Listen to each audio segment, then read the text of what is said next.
c'est un grand plaisir d'être avec vous aujourd'hui. Je tiens à préciser que je ne parle pas ici comme représentant du patronat. Je suis ici comme prof de droit, comme juriste, mais non pas comme vice-recteur. Alors donc, parce que mon collègue va parler du point de vue syndical, moi je ne parle pas du point de vue patronal. Lorsque j'ai vu qu'on me donnait à peu près 20 minutes pour aborder les cadres juridiques de la liberté académique, bon, je me suis posé la première question, comment je vais faire. Deuxième chose, sachant que, bon, j'ai publié il y a quelques années un petit rapport ici à l'Université de Montréal sur la liberté académique dans une université diversifiée.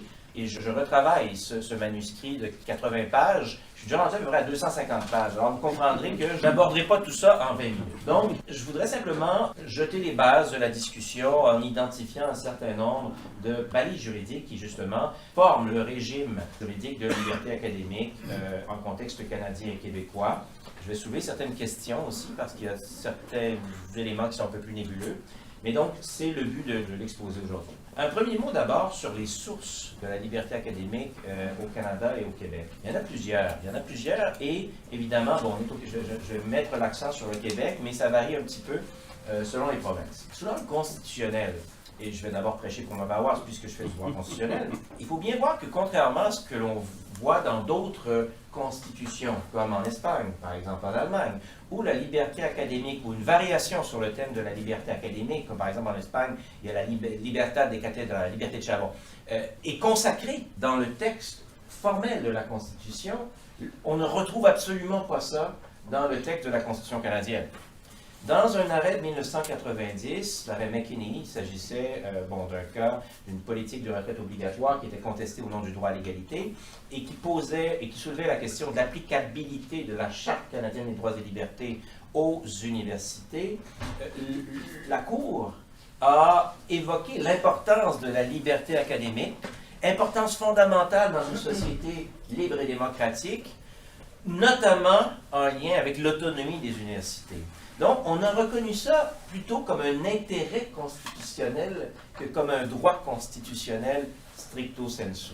Donc, il n'y a pas de consécration explicite formelle dans la Constitution du Canada ou dans la Charte québécoise des droits de la personne, qui est une loi de type quasi-constitutionnel, de nature quasi-constitutionnelle.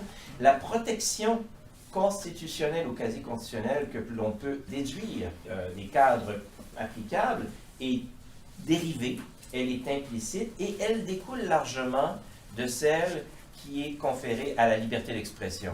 Mais évidemment, ça veut dire qu'il y a des aspects de la liberté académique, tels qu'on la conçoit généralement, par exemple, un droit de participer à des instances collégiales, etc., qui ne sont pas nécessairement couvertes ou qui le sont très peu par cet accent qui est mis sur la liberté d'expression. Par contre, beaucoup des controverses qui ont surgi depuis quelques années en lien avec la liberté académique, au Québec, mais surtout, on va dire, au Canada anglais, aux États-Unis, en Angleterre et un peu en France, ont trait à la liberté d'expression, la liberté de diffuser certaines idées, la liberté de diffuser certains mots. Dans quelques minutes, je vais quand même établir une distinction entre la liberté d'expression comme droit fondamentale, liberté fondamentale générique échéant à tout citoyen et la liberté académique stricto sensu, sachant qu'il y a un genre de continuum entre les deux.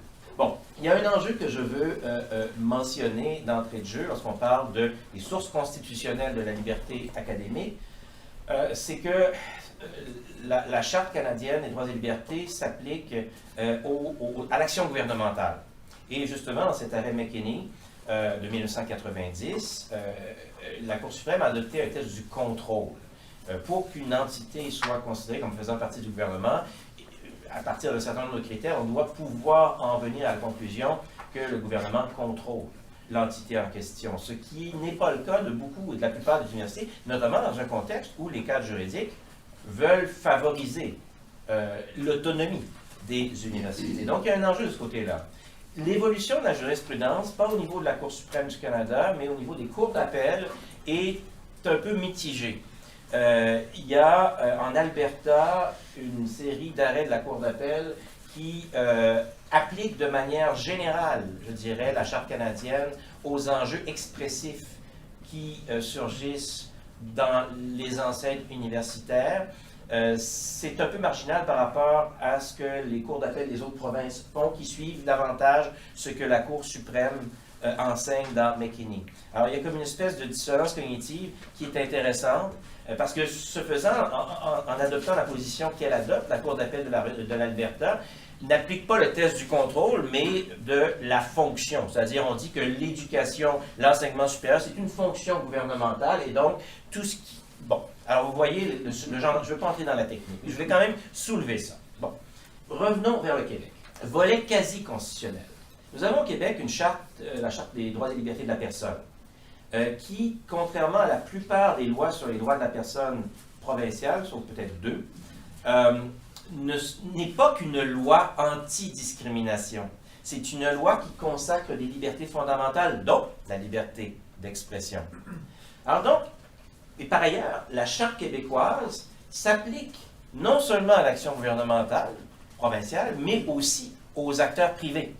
De sorte qu'une organisation privée qui brimerait de manière déraisonnable les droits, par exemple en matière d'expression de ses employés, évidemment de manière raisonnable, il faut voir les contextes, pourrait techniquement se voir reprocher sur la base de la Charte des droits et libertés une contravention, une atteinte à un droit ici quasi constitutionnel. Donc, si on appréhende la liberté académique sous l'angle de la Charte québécoise, la source possible de protection, c'est la liberté d'expression. C'est la même logique. De la liberté d'expression, on induit une protection de la dimension expressive de la liberté académique. Une chose qui doit être remarquée, et ça d'ailleurs je dois dire que dans les débats autour de l'adoption de la loi québécoise sur la liberté académique dans le milieu universitaire, on n'a pas beaucoup parlé de ce volet quasi-constitutionnel et de l'applicabilité potentielle de la Charte québécoise. À mon avis, on a dit que la liberté académique était protégée par les conventions, dans certaines conventions collectives, dans certaines politiques ou règlements universitaires, ce qui est vrai, mais on n'a pas trop parlé de ça pour justifier le besoin d'une loi. Mais bon, à mon avis, là, sous l'angle expressif, compte tenu de l'application de la Charte québécoise aux entités privées, un argument très, très sérieux, très solide, peut être fait dans le sens de la protection de la liberté académique sous l'angle de la liberté d'expression fondée sur la Charte québécoise. Un élément que je veux mentionner, l'autonomie universitaire n'est pas protégée dans la Charte québécoise des droits et libertés, ni dans la Charte canadienne. Et à cet égard, et je ne veux pas en parler trop longtemps, vous lirez mon livre en temps et lieu, il y a la professeure Vicki Jackson, qui est une constitutionnaliste de Harvard, qui a publié il y a 2 ans un article extrêmement intéressant sur ce qu'elle appelle les knowledge institutions, les institutions du savoir. Et sa thèse, c'est que nous assistons, bon, nous sommes plus ou moins à l'ère de la désinformation, la fiabilité des informations est constamment remise en question, de sorte que les démocraties libérales auraient intérêt à renforcer le statut constitutionnel des institutions du savoir. Elle parle des agences statistiques comme, bon, Statistique Canada, l'Institut national de la santé publique, au Québec, l'INEF, j'oublie le sens de l'acronyme précis. Mais donc, des organisations gouvernementales qui transigent à distance du gouvernement pour fournir aux citoyens de l'information fiable. Les musées également font partie de ça. Alors, sa thèse, c'est qu'on devrait renforcer la protection constitutionnelle qui est conférée à ces institutions du savoir dont font partie les universités. Mais on n'en est pas là. Alors, si je dis ça, c'est ce qu'on appelle une proposition de droit, ce n'est pas du droit positif. Mais il y a une piste de réflexion intéressante, particulièrement intéressante, à explorer, compte tenu évidemment de l'environnement dans lequel on vit. Donc, la protection constitutionnelle ou quasi-constitutionnelle de la liberté académique est dérivée, elle est implicite et elle ne peut se concevoir que via la protection de la liberté d'expression avec ses différentes applications dans le contexte universitaire, enseignement, recherche, diffusion de la recherche, etc.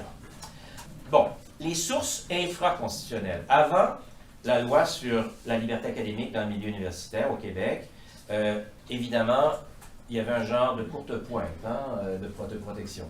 Plusieurs conventions collectives comportent des dispositions, des stipulations qui protègent la liberté académique des professeurs, des chargés de cours, et c'est très bien. Parfois, c'était dans les règlements internes. J'ajouterais, et c'est un phénomène que l'on retrouve dans plusieurs pays, on a pu reconnaître ou qualifier, même en l'absence de conventions collectives, on a pu reconnaître l'existence d'un genre de droit coutumier universitaire qui a été appliqué en pratique depuis très très longtemps et que parfois les tribunaux ont reconnu, indépendamment des conventions collectives. Mais bon, évidemment, on s'entend que ça demeure un peu nébuleux. Je dirais qu'en termes de droit civil au Québec, ce droit coutumier pourrait prendre la forme d'usage au sens du Code civil. Deuxième partie. Les titulaires de la liberté académique. Il y a beaucoup de soft law à l'échelle internationale sur cette question-là. Et ça va un peu dans tous les sens. L'Organisation des États américains a adopté un protocole il y a peut-être 2 ans, en réponse, à certains égards, aux menaces pesant sur la liberté universitaire pratiquement inexistantes dans des pays comme Cuba, le Venezuela, pour dire que toute personne qui se prononce sur un sujet quelconque, ça relève pratiquement de la liberté académique. Et c'est un enjeu. Moi, je ne suis pas d'accord avec ça. Une question qui se pose, c'est le statut des étudiants. Dans ces instruments de soft law, les instruments généraux sur la liberté académique, on ouvre la protection de la liberté académique de manière assez généreuse à tout étudiant. Je pense qu'il y a des problèmes avec ça, ce qui ne veut pas dire que les étudiants ne peuvent pas parler, ils ne peuvent pas exercer leur liberté d'expression. En droit positif, maintenant, et là j'y vais un peu comme avec l'entonnoir, au Québec, nous avons maintenant la loi sur la liberté académique dans le milieu universitaire. On parle des personnes qui participent activement à l'enseignement, à la recherche et l'émission universitaire. Ce qui veut dire que dans ce contexte-là, on peut très bien penser que les étudiants qui, à la maîtrise, au doctorat qui font de la recherche, des travaux en lien avec leurs travaux de recherche, seraient protégés par la liberté académique, et je pense que c'est une bonne idée.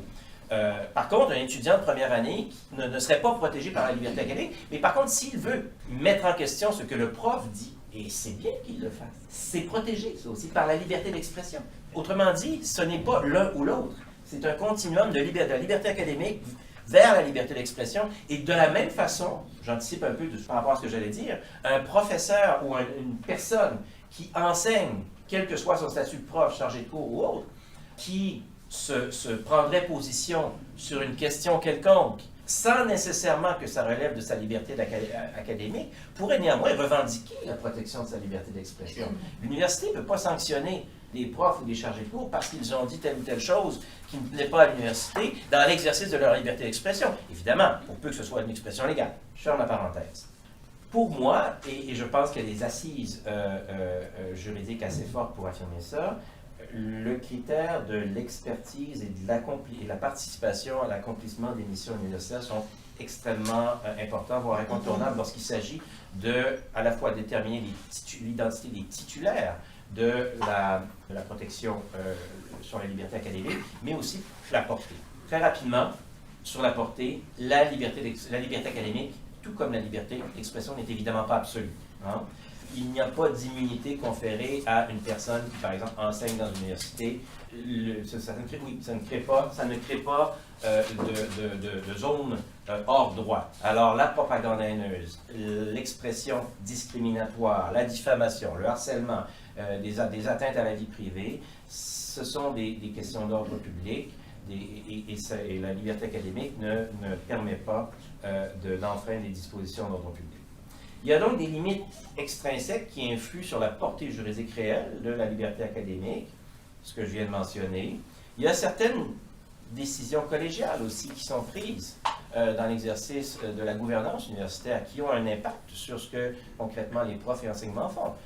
L'organisation des horaires, le choix de dire que dans tel cours, par exemple, droit des obligations contractuelles, on va aborder un noyau dur, un minimum, ça fait partie des choses qui sont considérées comme étant des limites raisonnables à la liberté académique des profs. Par contre, ce qui serait une atteinte fondamentale à cette liberté académique, c'est que moi, si j'enseigne le droit des contrats et je veux aborder la question du droit des contrats dans une perspective marxienne ou dans une perspective néolibérale inspirée de l'analyse économiste du droit, je peux le faire. Puis le doyen ou la doyenne n'a pas grand-chose à dire là-dessus.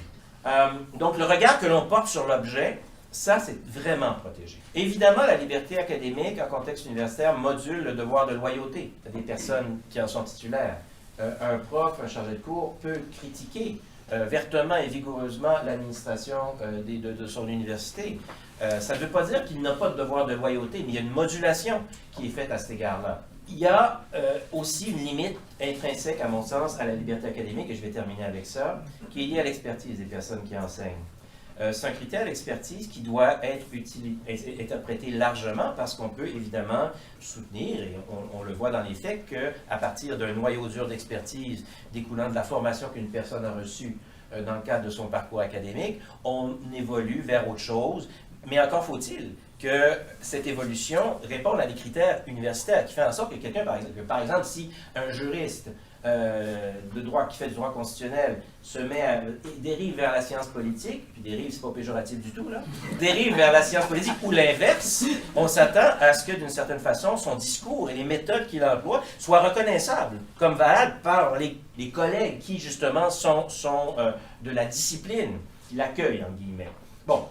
Ce critère d'expertise est reconnu en droit américain, il est reconnu en droit européen. En droit canadien, il y a de la jurisprudence arbitrale là-dessus. Il n'y a pas de grand arrêt de la Cour suprême qui le consacre, mais je pense qu'il y a un argument très très fort qui peut aller en ce sens. Par ailleurs, pour les personnes enseignantes, qu'elles soient professeurs ou chargées de cours, un élément très important, c'est que dans plusieurs conventions collectives, les universités sont tenues de prendre fait et cause pour les personnes qui se retrouveraient poursuivies pour avoir dit telle chose ou telle autre chose. Ça renvoie à l'exercice normal des fonctions. On ne peut pas concevoir ça sans réfléchir à la notion d'expertise. Donc, à mon sens, on parle, l'expertise, c'est le noyau dur. À partir de là, il y a des cercles concentriques. On élargit, et à un moment donné, on quitte ce qui relève de l'expertise interprétée libéralement pour aller vers la liberté d'expression. Autrement dit, il se peut que moi, je dise quelque chose qui ne soit pas protégé par ma liberté académique comme prof, mais qui soit protégé par ma liberté d'expression en tant que citoyen. Et encore là, si l'université veut me sanctionner, elle va devoir répondre de ça. Hein? Autrement dit, c'est un continuum, c'est pas l'un ou l'autre. Je vais conclure. On a adopté une loi au Québec. Il faut quand même penser que cette loi-là, c'est une panacée, que ça va régler tous les problèmes. C'est une loi d'ordre public. C'est vrai qu'elle établit un fonds commun. Hein, genre, elle facilite d'une certaine façon la tâche des personnes qui sont titulaires de la liberté académique lorsqu'il s'agit, notamment celles qui œuvrent dans des universités qui ne sont pas conventionnées, lorsqu'il s'agit d'invoquer, une source juridique pour justifier que oui, elles sont titulaires de la liberté académique. Deux, elles définissent la liberté académique. Autrement dit, c'est un fardeau de moins. Et ça, c'est positif. Ça balise la liberté. Mais l'université, la loi pour l'essentiel, impose des obligations bureaucratiques de reddition de comptes aux universités. Concrètement, ne vont rien changer à la condition des professeurs. Un exemple, le gouvernement de Doug Ford en Ontario n'a pas adopté de loi comme ça, mais il a adopté une directive quelques années avant la loi qui impose à peu près les mêmes obligations. Vous avez entendu parler de l'affaire Véronica Lieutenant-Duval à Ottawa. Je ne me prononce pas sur le fond, je ne me prononce sur le fond d'aucune cause qui est en ce moment en délibéré devant des juridictions arbitrales, mais l'Université d'Ottawa, pour l'année pendant laquelle cette controverse a surgi, a déposé un rapport devant un organe de monitoring de la liberté académique en Ontario. Et l'Université d'Ottawa dit qu'il ne s'est rien passé. Et il n'est rien arrivé non plus. Bon, le gouvernement a reçu ça. Bon, so be it. OK? Alors, vous voyez, je ne pense pas que les obligations bureaucratiques de reddition de comptes qui sont imposées aux administrateurs universitaires, ça change grand-chose. Deuxième exemple. Vous avez vu récemment, en novembre, à McGill, la controverse autour de la présence de Robert Wintemute et le brouhaha qui a précédé sa conférence, qui fait que la conférence a concrètement été annulée. Il y a eu, en Amérique du Nord, plusieurs événements du genre. La loi sur la liberté académique ne peut rien contre ça. Hein? Elle peut peut-être vous protéger contre des administrations universitaires qui voudraient vraiment vous censurer. Elle pourrait peut-être vous protéger contre des organismes gouvernementaux du Québec qui voudraient vous censurer. Mais contre ce qu'on a appelé la cancel culture, elle ne peut pas faire grand-chose. Madame Derry, la ministre, s'est érigée contre ce qui est arrivé à l'Université McGill en disant que les universités doivent prendre leurs responsabilités. Mais dans le cas de l'Université McGill, les organisateurs voulaient tenir la conférence. Ils n'ont pas cédé aux demandes d'annulation de la conférence. Il reste qu'il y a quand même eu un brouhaha qui a fait en sorte qu'elle a été annulée. Alors donc, ce n'est pas cette loi-là qui peut changer grand-chose pour ce genre de truc-là. Donc, il faut prendre acte des limites du droit formel. Très important. 2, invoquer la liberté académique comme un mantra, ça ne donne rien. Beaucoup des cas qui ont soulevé la controverse, et j'en ai des centaines, la plupart des cas qui ont soulevé les controverses depuis 5, 6, 7, 8 ans en Amérique du Nord n'ont pas vraiment trait au droit. Ils ont trait aux aspects éthiques de la relation pédagogique. Comment gère-t-on le rapport entre les profs et les personnes étudiantes? Comment gère-t-on le rapport entre des profs qui exercent leur liberté académique et des personnes étudiantes qui exercent leur liberté d'expression? De manière relativement raisonnable, même si c'est offensant, parce qu'il n'y a pas de droit de ne pas être offensé. Mais tout ça, autrement dit, se gère hors droit. Alors, si vous pensez qu'une loi va tout régler, c'est une grave erreur. Je m'arrête ici.